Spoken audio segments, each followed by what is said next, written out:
The guy on the speedboat notices something terrifying. The water near the shore starts pulling back at a crazy speed. Ray instantly realizes a massive tsunami is about to hit. To save himself, Ray quickly turns the boat around and heads straight for the deep ocean. Other speedboat drivers are doing the exact same thing. Turns out boats are way safer when they stay far from the coast. Because out in deeper waters, the waves actually are not that high. As long as they get over the wave before it fully forms, they will be totally fine. But the tsunami is already forming and that crazy wave is creeping up to the Golden Gate Bridge. Even though the speedboats might not have the power to climb the wave, these guys have no turning back if they want to survive. Seeing this, Ray hits the gas hard and charges right at the tsunami. Soon, a bunch of speedboats start climbing the wave. The angle is so steep, like 60 or 70 degrees, that the fire extinguisher even falls off. The yacht next to them lacks power and instantly flips, getting swallowed by the giant wave. Just as Ray is about to clear the top, the woman next to him looks terrified. A massive cargo ship pops out of nowhere and they are about to crash. Totally spooked, Ray quickly steers out of the way. They just dodge that bullet, but a second later shipping containers start falling off the boat. Luckily, Ray manages to dodge them all, and he finally makes it into safe waters.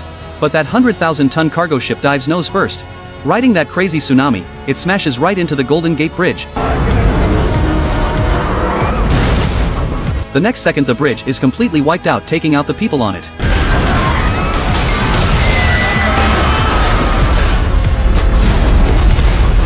Then the giant wave rushes straight for the shore, sending panicked people running everywhere.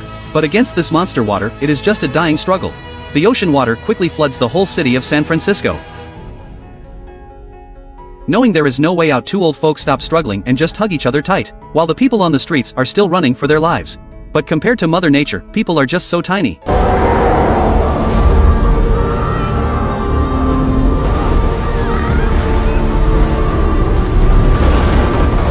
San Francisco gets wiped out by the water just like that. And the whole thing actually started 3 days ago. Back then, people had no clue a disaster was coming. They were just super excited, checking out this huge dam like any normal day. Meanwhile, a geology professor and his assistant were running earthquake tests. But right when they were celebrating their test working out, the quake monitors pick up a massive signal and the dam starts shaking a bit. Damn. We're about to have a major quake. Sure enough, heavy shaking hits the next second and the professor rushes to check his laptop. He is totally shocked to see the quake already hit a 7.1 in just a flash. Then huge cracks start popping up on the dam walls. The dam cannot handle this kind of quake and starts collapsing, sending terrified people running. Everybody off! Hurry up! Stand behind the barriers! Right then, the assistant just runs out from inside the dam. But just as he is about to leave, he spots a totally scared little girl. Trying to save her, the assistant quickly gets himself in deep trouble.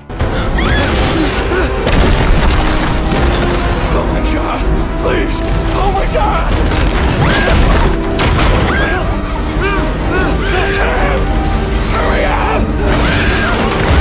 在最后一刻，他拼命把女孩扔进了安全区。A steel bar goes right through his right foot and that little delay costs him. The dam totally drops the next second and the giant flood swallows everything like a wild beast.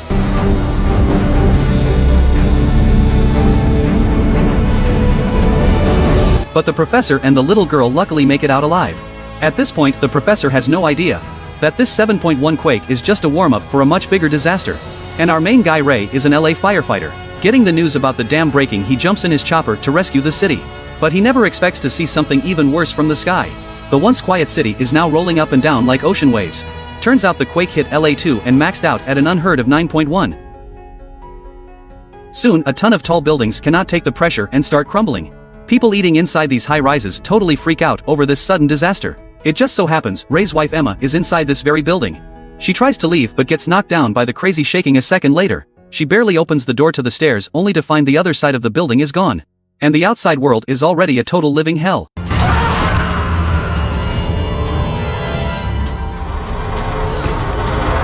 my god! Emma is terrified, but snaps back and follows the crowd to the other stairs. But while everyone else runs down, Emma goes the other way and runs straight for the roof. When she hits the roof, she is totally stunned by what she sees. The smashed up building right in front of her is about to go down. Then something way worse happens, the floor right under her feet snaps. The next second the piece of floor takes her dropping down floor by floor. When she finally catches her breath, the place is a total wreck. But she does not give up and fights like crazy to climb higher. Because she knows for sure her husband Ray will bring his chopper to save her. And getting higher gives her the best chance to be seen. Ray totally does not let her down. Ray quickly gets to her building and spots his wife Emma right away. Seeing his wife is okay, Ray lets out a huge sigh of relief. Then he drops the rescue basket and Emma quickly moves toward it. But right then, a piece of floor slips and Emma almost falls hundreds of feet down. She just dodges that, but Ray notices something is wrong again. The building next door starts making these loud crazy noises.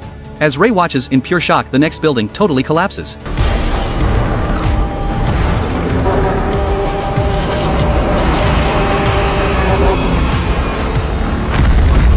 Seeing that massive cloud of dust kick up in a flash, Emma knows her building is next, so she sprints like crazy for the rescue basket. But in the end, she still gets swallowed by the dust cloud. Seeing this, Ray quickly pulls the basket up only to find nobody inside. Ray completely panics. Luckily, he hears his wife's voice right then. Ray gets his fire back, seeing his wife barely hanging onto the bottom of the basket. Ray quickly yanks her up into the chopper, then tries to fly them out of there. But a bigger threat comes a second later as a building falls right toward him. Shit. Good thing Ray reacts fast and dodges most of the falling rocks. But he barely gets the chopper steady before another building comes crashing at them. Luckily, with his hardcore flying skills, Ray manages to get them out of there alive. But before they can even catch their breath, their daughter's SOS call comes in. Turns out the quake has already hit San Francisco, where their daughter Blake is. Ray sets up a meetup spot with his daughter and turns the chopper straight for San Francisco. Right now, the seismic waves around San Francisco are going totally off the charts. The numbers on the screen keep jumping and finally lock on a crazy 9.6. The professor totally freaks out when he sees the number. He goes live right away, screaming at the top of his lungs, telling everyone in San Francisco to get out. Meanwhile, Ray's daughter Blake is walking with the crowd toward the meetup spot. Ray swaps out for a small plane and finally makes it over San Francisco. But what he sees totally makes his heart drop. The roads are totally jammed with runaway cars and the runway is wrecked by the quake. While Ray stresses over not being able to land, his eyes lock onto a stadium. A crazy idea suddenly pops into his head. He flies the plane straight for the stadium, then he and Emma strap on parachutes. With a loud roar, they jump out of the plane and drop fast toward the stadium. The second they hit the ground safely, the earth starts shaking crazy hard again. This shake is way heavier than anything before. That is right, the predicted 9.6 superquake is finally here. The ground is rolling and tossing just like ocean waves. Buildings, roads, and bridges all over the city get totally wiped out in a flash.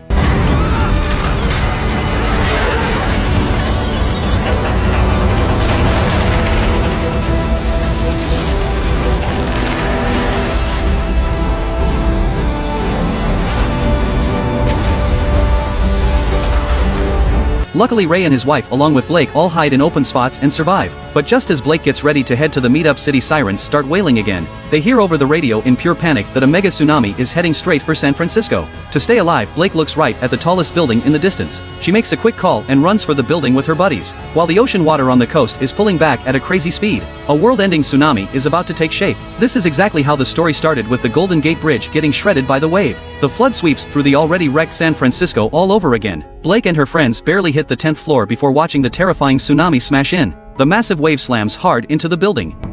Get down! Get down! Take cover!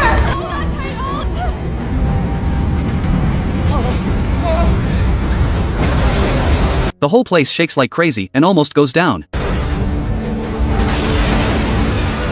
The three survivors look out the window at the flooded city, totally in shock. Pretty soon Hugo notices the water inside is still rising fast. Not wasting any time, they run straight up to the 12th floor. Meanwhile, Ray and his wife survive the wave and never stop looking for their daughter. They drive a speedboat navigating through the totally wrecked city. Just as they are about to lose hope, a green laser suddenly catches their eye. They quickly turn around and see their daughter waving a laser pointer out a high window. They are still alive. The couple hugs and cries tears of joy, but right then things go wrong again. The building suddenly caves in and water crashes through the window into the 12th floor.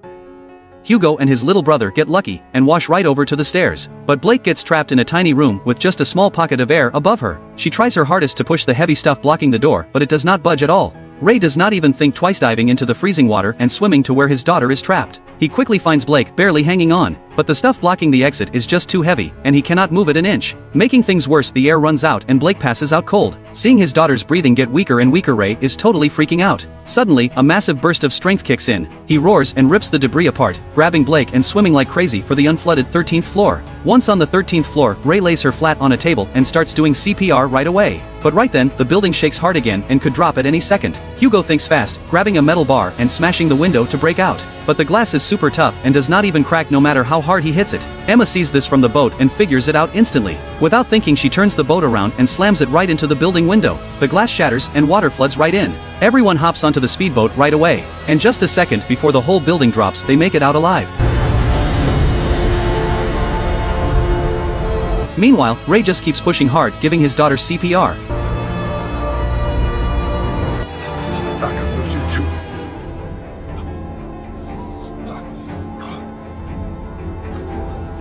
Finally, after not giving up, Blake slowly opens her eyes and her heart starts beating again. The couple hugs their daughter, totally thrilled and crying tears of joy.